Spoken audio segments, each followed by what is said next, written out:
আসসালামু আলাইকুম বন্ধুরা আজকে আমি দেখাবো আপনাদের ট্যাবের ডিসপ্লে কিভাবে রিপ্লেস করে থাকি। অনেকেই বড় ডিসপ্লে চেঞ্জ করার জন্য সমস্যায় পড়েন। তো দেখতে পারতেছেন এটা হাত থেকে পরে ভেঙে গেছে। আমরা এটা চেঞ্জ করে দেখাবো। এটা স্যামসাং মডেল হলো ট্যাব এ। আর একটা কোড আছে, যেমন মডেলের কোড হলো T295। এটা হলো এর মডেল। এটা সার্চ দিলেও আপনার ট্যাব এ আসবে। এখন আমরা এটা খুলে নেব। কিভাবে খুলতেছে একেবারে মনোযোগ সহকারে দেখেন। অনেকে ট্যাবের ডিসপ্লে রিপ্লেস করতে ভয় পান যে অনেক বড় সেট কিভাবে চেঞ্জ করব। তো আমরা দেখাচ্ছি কিভাবে আপনারা ট্যাবের ডিসপ্লে চেঞ্জ করবেন বন্ধুরা।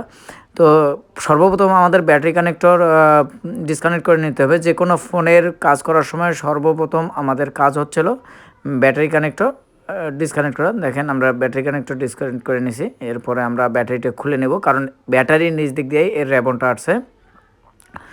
তো ব্যাটারির নিচে যে একটা আঠা থাকে, এটা হচ্ছিল দিয়ে আর কি ব্যাটারিটা আটকানো থাকে। তো এটা আমরা খুলে নেব। রাবার সলিউশন আর কি, এটা রাবার জাতীয় আঠা। তো এটা আমরা খুলে নেব। এখন ব্যাটারিটা আলাদা করে নিচ্ছি। ঠিক এইভাবে করেই কাজ করবেন। প্রায় ম্যাক্সিমাম ট্যাবের ডিসপ্লেগুলো ঠিক একইভাবেই থাকে। এটা স্যামসাং হোক ও ব্র্যান্ডে যে কোনো ব্র্যান্ডের হোক। তো এই যে আমরা নতুন ডিসপ্লে, আগে আমরা নতুন ডিসপ্লে দিয়ে ট্রাই করে নেব যে সেটা কি ওকে আছে কি না।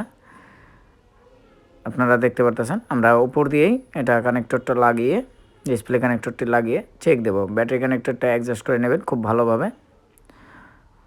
এখন আমরা সুইচিং করছি। দেখেন ট্যাব এ স্যামসাং এটা চালু আছে। এখনও আমরা দেখতে পেলাম যে না, মোটামুটি ঠিক আছে। টাচের রেসপন্সটাও খুব ভালো আছে। আমরা এইভাবে করে চেক করব যে টাচের কোথাও যদি রেসপন্স ঝামেলা করে তো বুঝতে পারবেন যে না, এটা ডিসপ্লে খারাপ। নতুন ডিসপ্লেও খারাপ থাকতে পারে, এই জন্য খুব ভালো করে চেক করে নেবেন। এখন আমরা সেটা অফ করে নেব বন্ধুরা। এইভাবে করে আপনারা চেক করবেন, খুব খেয়াল করে দেখবেন।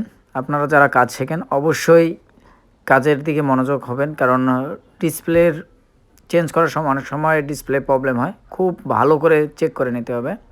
এটা হচ্ছিলো ভাঙ্গা ডিসপ্লে। আমরা খুলে নিচ্ছি হিট দিয়ে।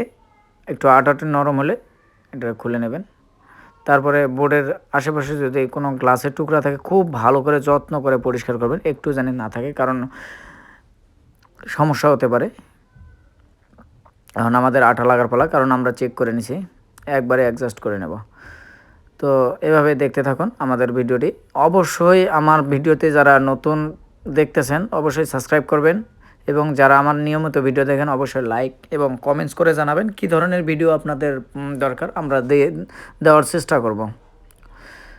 দর্শক মণ্ডলী, এই যে আমার শেষের দিক, এখন কানেক্টরগুলো অ্যাডজাস্ট করার পালা।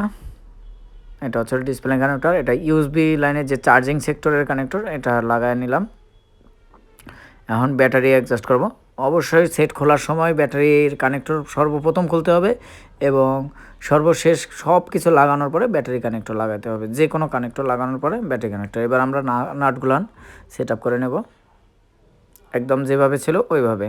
নাট যেন এক জায়গাটা আর এক জায়গায় না যায়। সাইজ যদি নাটের 2 রকম 3 রকম সাইজ থাকে অবশ্যই ওই অনুসারেই লাগাতে হবে। এখন ব্যাকশেল লাগাই নেব।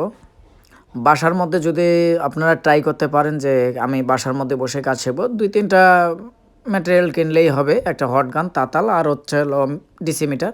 আপনারা বাসায় ঘরে বসেই কাজ শিখতে পারবেন। ভিডিওগুলো কন্টিনিউ দেখবেন। তো ভালো থাকবেন এবং চ্যানেলটি সাবস্ক্রাইব করে দেবেন, লাইক করে দেবেন। ধন্যবাদ।